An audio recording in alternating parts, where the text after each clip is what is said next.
రాజమహేంద్రవరంలోని road come రైలు bridge మీద నుంచి ఒక కుటుంబం గోదావరిలోకి దూకి ఆత్మహత్యకు పాల్పడిన సంఘటన అయితే తీవ్ర విషాదాన్ని నింపింది. ఈ సంఘటనకు సంబంధించి పంచాయతీరాజ్ ఏఈగా పనిచేస్తున్నటువంటి నూకరాజు, అతని భార్య మీనా, కుమార్తె సౌజన్యతో పాటు మనవడైనటువంటి కార్తిక్ రెడ్డి గోదావరిలోకి దూకి ఆత్మహత్య యత్నానికి అయితే ప్రయత్నించారు. ఈ వీరిలో మనవడైనటువంటి కార్తిక్ రెడ్డికి ఈత రావడంతో అతను గోదావరిలో ఈదుకుంటూ వస్తున్న క్రమంలో మత్స్యకారులు అతన్ని రక్షించి ఒడ్డుకు చేర్చిన నేపథ్యం కనిపిస్తుంది. ఆదివారం రాత్రి సుమారు 11:45 సమయంలో అయితే 112కి అంటే పోలీసుల యొక్క అత్యవసర సమాచార సేవకు అయితే ఒక ఫోన్ అయితే వచ్చింది. రోడ్ కమ్ రైలు బ్రిడ్జిపై ఒక కారుతో పాటు కొంతమంది చెప్పులు కూడా ఉన్నాయి. ఇది అనుమానాస్పదంగా ఉందని కొంతమంది స్థానికులు ఇచ్చిన సమాచారం మేరకు వెంటనే అప్రమత్తమైనటువంటి పోలీసులు వెంటనే అక్కడికి వెళ్ళి పరిస్థితిని గమనించారు. వెంటనే అంటే ఎవరైనా గోదావరిలోకి దూకి ఉంటారన్న అనుమానం నేపథ్యంలోనే అక్కడ దగ్గరలో ఉన్నటువంటి గజే ఈతగాళ్ళని అయితే అలర్ట్ చేసి గోదావరిలోకి 2 బోట్ల ద్వారా వారిని పంపించారు. అయితే ఈ క్రమంలోనే వారు ఎవరైనా దూకారా అన్న కోణంలో వారు గాలిస్తుండగా ఒక బాలుడు అంటే సుమారు 10 ఏళ్ళు ఉన్నటువంటి కార్తిక్ రెడ్డి అయితే ఈదుకుంటూ రావడాన్ని గమనించి అతను కేకలు పెడుతుండడాన్ని గమనించినటువంటి గజ ఈతగాళ్ళు వెంటనే అతన్ని రక్షించారు. రక్షించి ఏమైందని అడిగినప్పుడు తన తాతగారైనటువంటి అంటే పంచాయతీరాజ్ ఏఈగా పనిచేస్తున్నటువంటి నూకరాజు, అమ్మమ్మ అయినటువంటి మీనాతో పాటు ఆ బాలుడి యొక్క తల్లి సౌజన్య తను కలిపి గోదావరిలోకి దూకామని, అయితే వారు ఏమయ్యారో తెలియదు కానీ తనకు ఈత రావడం వలన తను ఈ సురక్షితంగా అంటే గోదావరిలో ఈదుకుంటూ వస్తున్నానని కూడా ఆ బాలుడు చెప్పడంతో అక్కడ సమీపంలో ఆ బాలుడిని ఎక్కించుకుని అదే బోట్లో ఎక్కడైతే వారు దూకారని బాలుడు చెప్పాడో ఆ ప్రాంతంలో గాలించినప్పటికీ కూడా ప్రయోజనం లేకుండా పోయింది. అయితే వీరు పంచాయతీరాజ్ ఏఈగా పనిచేస్తున్నటువంటి నూకరాజు కాకినాడ జిల్లాలోని పిఠాపురం నియోజకవర్గంలో ఆయన పంచాయతీరాజ్ డిపార్ట్మెంట్లో ఏఈగా పనిచేస్తున్నాడు. అతని భార్య మీనాతో కలిపి కుమార్తె సౌజన్య, మనవడు కార్తిక్ రెడ్డితో కలిపి ఆయన రాజమహేంద్రవరంలో నివాసం ఉంటున్నారు. అందరికీ నమస్కారం అండి. రాత్రి సుమారు 11:40 మాకు స్టేషన్కి 112 కాల్ రావడం జరిగింది. 112 కాలు వచ్చిన వెంటనే మా సిబ్బంది నాకు ఇలా చెప్పారు, సార్ గోదావరి గట్టు మీద 80వ పోలు దగ్గర ఒక కారు ఆగి ఉంది, అందులో ఎవరు దూకిసినట్టుగా అనుమానంగా ఉంది, బయట చెప్పులు అన్నీ ఉన్నాయి సార్ అని నాకు చెప్పారు. వెంటనే మేమందరం కూడా మా దగ్గర ఆల్రెడీ వెదుర్లమ్మలంకలో ఉన్న ఫిషర్మెన్ కమ్యూనిటీ అందరి ఫోన్ నెంబర్ కూడా మాకు ఉన్నాయి. వెంటనే అందరం కూడా వాళ్ళకి చేయడం జరిగింది. వెంటనే మనోడు ఇంకో 2 రెస్పాండ్ అయ్యారు. రెస్పాండ్ అన్నీ వాళ్ళు బోట్లో నుంచి మాకు రావటం, మేము వెంటనే గోదావరి గట్టుపైకి వెళ్ళి మేము పైనుంచి వీళ్ళకి డైరెక్షన్ ఇవ్వటం, వీళ్ళు ఫోన్ టచ్లో ఉండడం, వీళ్ళు అలా మా అయిపు వచ్చేలాగా వాళ్ళకి ఒక బాబు కనిపించాడు. ఆ బాబు కార్తిక్ రెడ్డి, ఆ బాబు పేరు 10 years బాబు అతను వీళ్ళు కనిపించడం, వెంటనే వీళ్ళు బోట్లో బాబుని ఎక్కించుకుని తీసుకురావడం జరిగింది. తర్వాత మేము ఆ బాబుని ఆడడం జరిగింది ఏమైందని. ఆ బాబు చెప్పడం దాని ప్రకారం వాళ్ళ తాతగారు వచ్చి నూకరాజు గారు తాతగారు వచ్చి అతను పంచాయతీరాజులో ఇంజనీరింగ్ సెక్షన్లో పనిచేస్తారు. వారు ఆ ఏఈగా పనిచేస్తారు. వాళ్ళ తాతగారు అంటే వాళ్ళ అమ్మగారు ఒక నాన్నగారు, ఈ బాబు వాళ్ళ అమ్మగారు వాళ్ళ తాతగారు అదేవిధంగా అమ్మమ్మ గారు అందరూ కలిసి కారులో వచ్చారు. కారులో వచ్చి 8 ఆ టైంలో కొవ్వూరు బ్రిడ్జ్ దాటి అటు వెళ్ళారు. వెళ్ళిన వెంటనే వీళ్ళతో పాటు వచ్చిన డ్రైవర్ని దిగి వెళ్ళిపోమని చెప్పారు వాళ్ళ తాతగారు.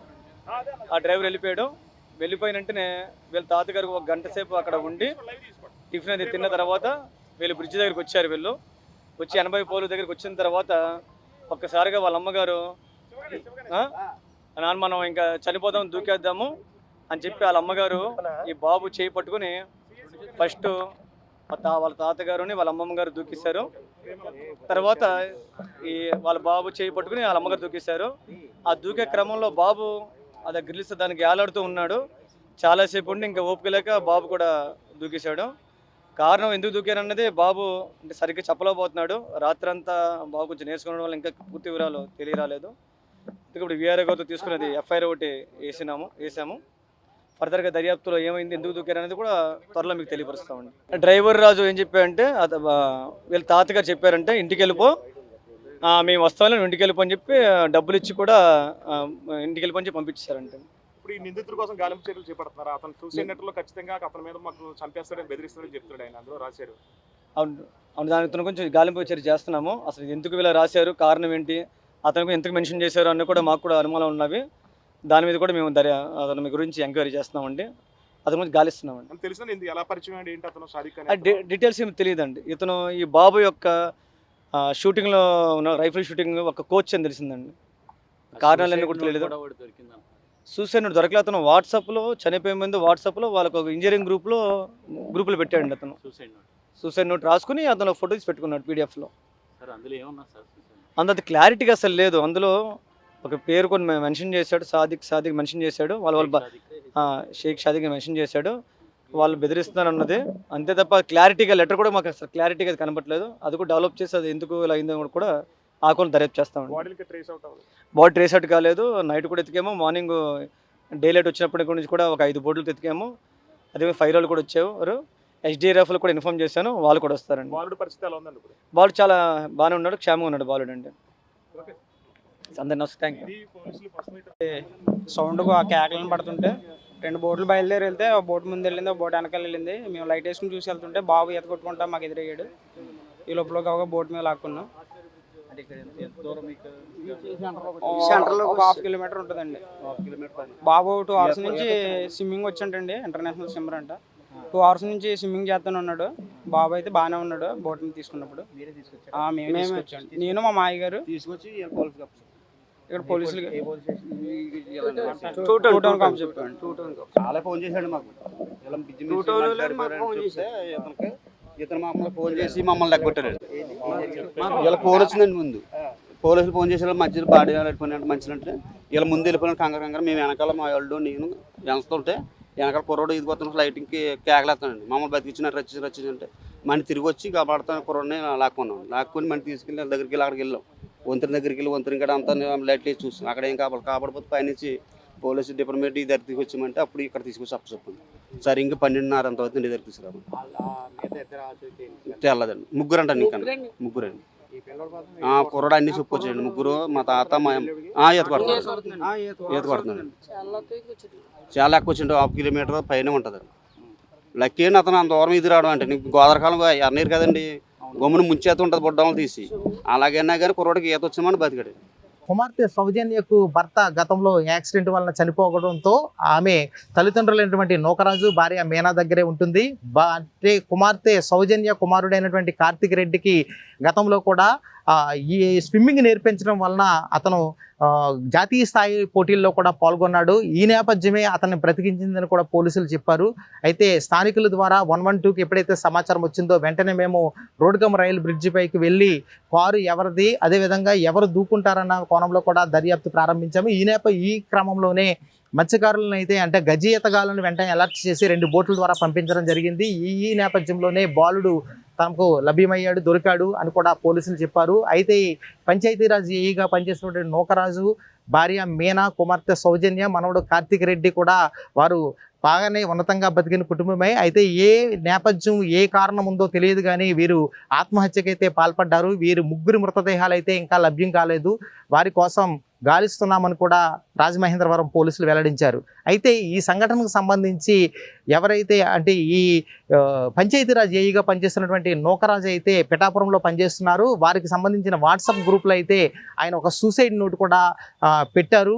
అయితే అది ఆదివారం సాయంత్రం పెట్టడం, PDF నోట్ రూపంలో పెట్టడంతో కొంతమంది చాలామంది దాన్ని ఏదో డిపార్ట్మెంట్కి సంబంధించింది అనుకుని ఓపెన్ చేసి ఉండలేదు. అయితే తర్వాత ఓపెన్ చేసినప్పుడు దాంట్లో షేక్ సాదిక్ అనే వ్యక్తి పేరు ముమ్మారు సార్లు రాసినట్లు ఉందని కూడా పోలీసులు చెప్పారు. అయితే అతను షేక్ సాదిక్ అన్న వ్యక్తి రాజమహేంద్రవరంలోని గన్ షూటర్ ట్రైనర్గా కూడా చెప్తున్నారు. అతను యొక్క వేధింపుల వల్లనే తమ కుటుంబం ఆత్మహత్యకు పాల్పడిన నేపథ్యం కనిపిస్తుందంటూ కూడా సూసైడ్ నోట్లో ఏఈ నూకరాజు అయితే రాశారని చెప్పారని కూడా పోలీసులు వెల్లడించారు. ఆ కోణంలో దర్యాప్తు చేస్తున్నట్లు వెల్లడించారు. అదేవిధంగా ఏఈ నూకరాజుతో పాటు కుమార్తె సౌజన్య కాల్ రికార్డింగ్, కాల్ యొక్క డేటాను ఆధారంగా కూడా ఎవరైనా వేధించారా ఏంటి అన్న కోణంలో కూడా పోలీసులు దర్యాప్తు ప్రారంభించారు. మొత్తం మీద ఈ సంఘటన స్థానికంగా కూడా తీవ్ర కలకలం రేపింది. ఒక కుటుంబం మొత్తం కూడా ఇలా గోదావరిలోకి దూకి ఆత్మహత్యకు పాల్పడిన నేపథ్యం తీరని విషాదాన్ని నింపింది. అయితే ఏఈగా ఉన్నటువంటి నూకరాజు తన కుటుంబంతో అంటే భార్య మీనా, కుమార్తె సౌజన్య, మనవడు కార్తిక్ రెడ్డితో కలిసి ఆదివారం సాయంత్రం సుమారు 8 గంటల సమయంలో డ్రైవర్తో పాటు కారు మీద కొవ్వూరు వైపుగా అంటే రోడ్డు కమ్ రైలు బ్రిడ్జ్ మీద నుంచి కొవ్వూరు మీదుగా వెళ్ళినట్లు అక్కడ టిఫిన్ చేసిన తర్వాత డ్రైవర్ని అయితే అక్కడే దింపి మేము వేరే పని ఉందని చెప్పి వీరు మళ్ళీ కొవ్వూరు నుంచి రోడ్డు కమ్ రైలు బ్రిడ్జ్ మీదుగా వచ్చి మధ్యలో అంటే సుమారు 11 గంటల 45 నిమిషాల సమయంలో వీరు కారు అక్కడ అంటే 11 గంటల మధ్యలో 11:45 నిమిషాల మధ్యలో అతను కారు ఆఫ్ చేసి అక్కడ ఈ ఆత్మహత్యకైతే ఒడిగట్టినట్లు కూడా పోలీసులు చెప్తున్నారు. అయితే కారణం ఏదైనప్పటికీ కూడా ఈ ప్రధానంగా అతను సూసైడ్ నోట్లో పలుసార్లు ప్రస్తావించినటువంటి గన్ షూటర్ ట్రైనర్ ఎవరైతే ఉన్నారో సాదిక్ అనే వ్యక్తి అంటే ఇతను షేక్ సాదిక్గా చెప్తున్నారు. ఇతని కారణంతో ఇతను ఈ కుటుంబం అంతా కూడా ఈ ఆత్మహత్యకు పాల్పడిందా, కారణాలు ఏమై ఉంటాయి, అసలు వీరు ఉన్నతంగా బతికిన కుటుంబం అయితే ఉద్యోగం చేసుకుంటూ కూడా ఇబ్బందులు లేని కుటుంబంలో ఎందుకు ఎలా ఆత్మహత్యకు పాల్పడింది అన్న కోణంలో కూడా పోలీసులు ఇప్పటికే దర్యాప్తు ప్రారంభించారు. మరోపక్క గోదావరిలోకి దూకి గల్లంతైనటువంటి ఏఈ నూకరాజుతో పాటు అతని భార్య మీనా, కుమార్తె సౌజన్య కోసం కూడా గాలిస్తున్నారు.